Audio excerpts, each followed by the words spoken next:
In September I invited Tony and Alison and David to come for a sail out in the Carrick Roads on their two boats which I'd built for them. They were Ed Burnett designed gaff cutters. Galatea had been recently launched for Alison and David, and I thought it'd be nice for them to come sailing company with Tony and I. It was a lovely sunny day, gentle breeze but enough to get going, and we thought it'd be fun to sail in company. It was very beautiful to see those boats together. They're sort of part of a family really, aren't they, in a beautiful gaff-rigged boat. So I enjoyed that. I felt quite proud actually.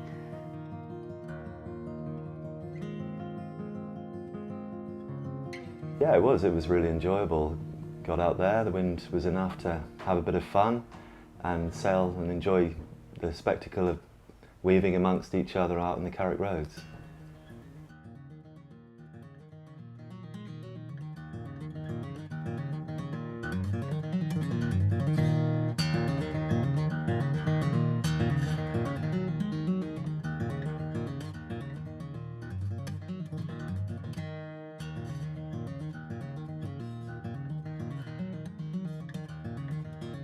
You know, there is that Ed Burnett connection as well, which is important to me. I think he was a fantastic designer. I've met his parents.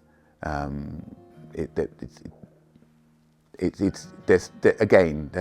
a very strong sense of community around Panacea and Galatea and some of Ben's boats because of the Ed Burnett connection.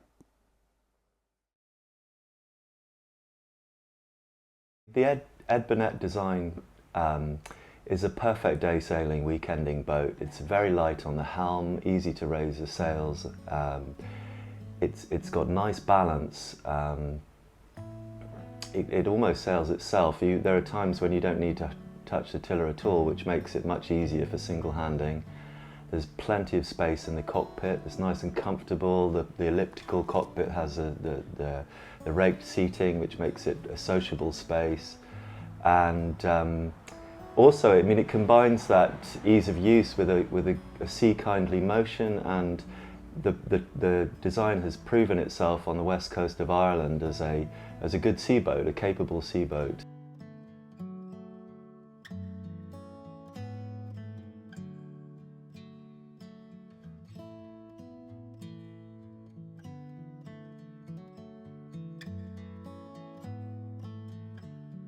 When I bought Panacea, I was really keen on having a boat that I could sail by myself, because you can't sail around Carrick Roads and Falmouth and this area without, or if you're dependent on somebody else.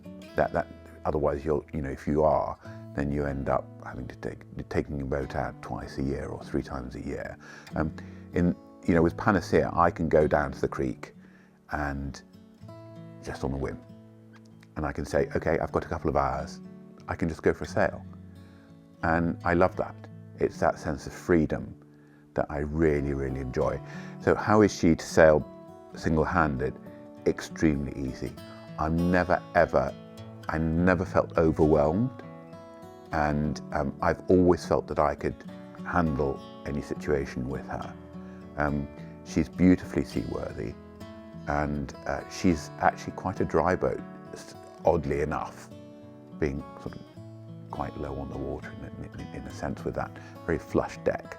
It gives the impression of being low on the water, but she's a very dry boat.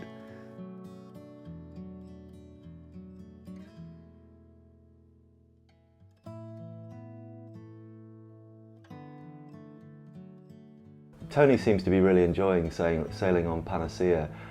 He lives by the water, and he actually overlooks his mooring. So I think some days when the weather's right, Panacea's winking at him and saying, "Come and play." So he rocks down the hill and out onto her, and I see him out there quite a lot. I think he's enjoying her very much. Oh yeah, I absolutely adore having Panacea in the creek and just being able to go out on her when I want. she's beautiful, and every time I see her, I just think, oh gosh, what a lucky, lucky person I am to have found her. How can I put it? I think everybody has a kind of very personal investment in their boats. I know that David and Ali have this great sense of personal investment in Galatea because, of course, you know, she was built before their eyes, as it were. And I know they took a lot of interest in the building process. Ben, of course, is the builder, and so he's extraordinarily invested in his boats. And I have a very personal sense of connection with Panacea. And I mean, I know this is a bit silly, but I do talk to Panacea when I'm on. You know, it's almost, I've never had a horse, but I can imagine there's something, you do tend to personalise boats, give them a personality, especially wooden boats, I think. Anyway, there we are. That perhaps gives a little more gloss on the whole thing.